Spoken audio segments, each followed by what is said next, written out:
اعوذ باللہ من الشیطان الرجیم بسم اللہ الرحمن الرحیم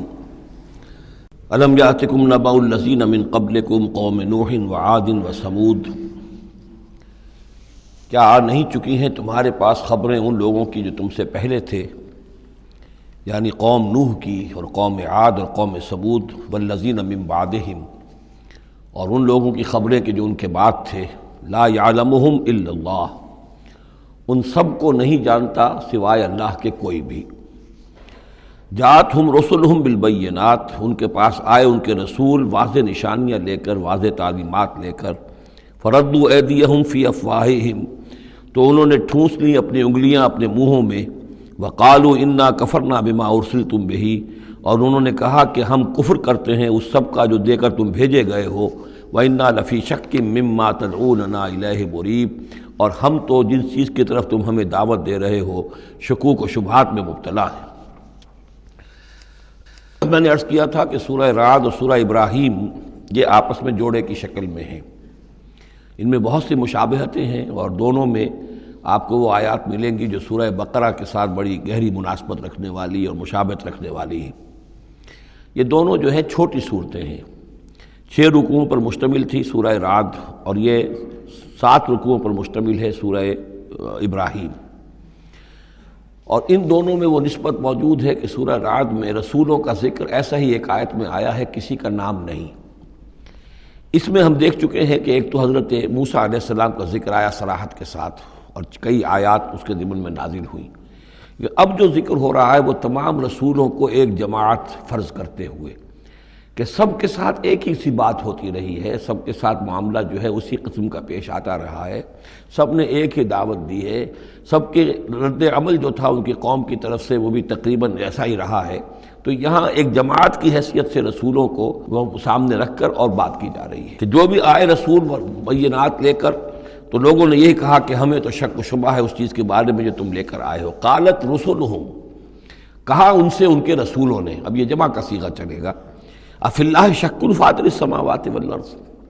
تم جو شک اور شبہ کی بات کر رہے ہو تو پہلے تو یہ بتاؤ کہ کیا اللہ کی ذات کے بارے میں تمہیں کوئی شک ہے؟ کیا کوئی شک ہے اللہ کے بارے میں جو آسمان اور زمین کا پیدا کرنے والا ہے؟ یہ پھر وہی سرچنگ کوسچن، اور یہ کہ ایسی بات سے گفتگو شروع کی جائے جس کو وہ بھی مانتے ہیں۔ ظاہر بات ہے کہ وہ بھی اللہ کے منکر نہیں تھے، تو پہلے تو یہ کہ ہمارے اور تمہارے مابین اللہ کا ماننا یہ تو ہماری قدر مشترک ہے۔ یدعوکم لیغفر لکم، وہ اللہ تعالیٰ تمہیں پکار رہا ہے، بلا رہا ہے تاکہ وہ تمہاری مغفرت کرے، من ذنوبکم، تمہارے گناہ بخش دے، ویؤخرکم الی اجل مسمی، اور تمہیں مؤخر کرے، تمہیں اور تمہاری رسی دراز کرے، تمہیں مہلت دے اس دنیا میں بچنے کی، الی اجل مسمی، ایک وقت معین تک کے لیے۔ قالوا، اب ان سب نے کہا، ان سب کی قوموں نے ایک ہی جواب دیا، ان انتم الا بشر مثلنا، نہیں ہیں آپ لوگ مگر ہماری ہی طرح کے انسان۔ تریدون ان تصدونا عما کان یعبد آباؤنا، آپ لوگ چاہتے ہیں کہ روک دیں ہمیں ان چیزوں سے کہ جن کو پوجتے تھے ہمارے آباء و اجداد۔ فاتونا بسلطان مبین، تو لے کر آئیے کوئی کھلی سند، کھلی نشانی، کھلا معجزہ۔ قالت لہم رسولہم، کہا ان سے ان کے رسولوں نے، ان نحن الا بشر مثلکم، نہیں ہے ہم کچھ بھی سوائے اس کے کہ تمہاری ہی طرح کے انسان ہیں، ولیکن اللہ یمن علی من یشاء من عبادہ، لیکن اللہ کا معاملہ ہے وہ اپنے بندوں میں سے جس پر چاہتا ہے احسان کر دیتا ہے۔ اس نے ہمیں چن لیا ہے، ہمارا سلیکشن ہوا ہے، ہمیں پھر اللہ تعالیٰ نے وہی بھیجی ہے اور ہمیں مامور کیا اس خدمت پر کہ تمہیں خبردار کرے۔ وما کان لنا ان ناتیکم بسلطان الا باذن اللہ، اور ہمارے لیے یہ ممکن نہیں ہے کہ ہم تمہارے لیے اور تمہارے سامنے کوئی سلطان اور سند پیش کر سکے، کوئی دلیل لا سکے، کوئی نشانی لے آئے، الا باذن اللہ، مگر اللہ کے حکم سے۔ وعلی اللہ فلیتوکل المؤمنون، اور اہل ایمان کا تو فرض یہ ہے اور طریقہ کار یہ ہونا چاہیے کہ وہ اللہ ہی پر توکل کرے۔ وما لنا الا نتوکل علی اللہ، اور ہمیں کیا ہوا ہے کہ ہم اللہ پر توکل نہ کریں؟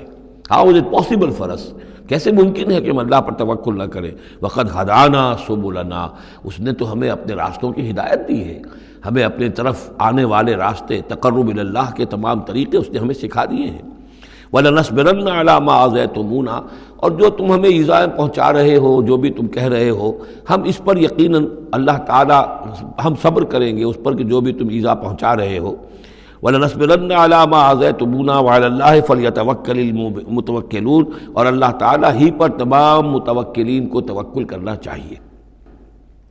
وَقَالَ الَّذِينَ كَفَرُوا لِرُسُلِهِمْ، وہی مکالمہ چل رہا ہے رسولوں کا ایک جماعت کی شکل میں، اور کہا ان لوگوں نے جو کافر ہوئے اپنے اپنے رسولوں سے اپنے اپنے زمانے میں، لَنُخْرِجَنَّكُم مِّنْ أَرْضِنَا، ہم لازماً نکال باہر کریں گے تمہیں اپنی زمین سے، اپنے ملک سے، اپنے وطن سے، اَوْ لَتَعُودُنَّ فِي مِلَّتِنَا، یا یہ کہ تمہیں لا محالہ اور لازماً لوٹنا ہوگا ہماری ملت میں، ہمارے طریقے میں، ہمارے دین میں۔ فَأَوْحَىٰ إِلَيْهِمْ رَبُّهُمْ، تو ان کی جانب وحی کی ان کے رب نے، لَنُهْلِكَنَّ الظَّالِمِينَ، کہ اب ان ظالموں کو ہم ہلاک کر دیں گے، وَلَنُسْكِنَنَّكُمُ الْأَرْضَ، اور پھر ہم تمہیں آباد کریں گے زمین میں۔ یعنی جو بھی رسول بچ گئے، ان کے ساتھی اہل ایمان بچ گئے، اب وہ قوم جو کافروں کی وہ ہلاک کر دی جائے گی، اور پھر تمہیں ہم بسائیں گے زمین کے اندر ان کے بعد، من بعدہم، ذالک لمن خاف مقامی، اور یہ ان لوگوں کے لیے ہے کہ جو میرے سامنے کھڑے ہونے سے ڈرتے رہیں، کانپتے رہیں، لرزتے رہیں کہ ایک وقت آئے گا کہ انہیں میرے سامنے کھڑے ہونا ہے، محاسبے کا دن ہوگا، آخرت کی گھڑی ہوگی، اور اس میں وہ جو عدالت اخروی ہے اس میں میرے سامنے کھڑا ہونا ہوگا۔ ذالک لمن خاف مقامی و خاف وعید، اور جو میری جو وعدے سے، عذاب کے جو وعدے میرے ہیں ان سے ڈرتے ہیں۔ واستفتحوا وخاب کل جبار عنید، تو پھر وہ فیصلہ طلب کرنے لگے کہ اب ہمارے اور تمہارے درمیان فیصلہ ہو جانا چاہیے، یعنی قوموں نے کہا رسولوں سے، وخاب کل جبار عنید، اور پھر نامراد ہو کر رہ گئے وہ سب لوگ جو سرکش تھے اور ضدی تھے۔ من ورائہ جہنم، اور ابھی تو ان کے پیچھے جہنم ہے، یعنی یہ کہ دنیا میں جو عذاب آیا،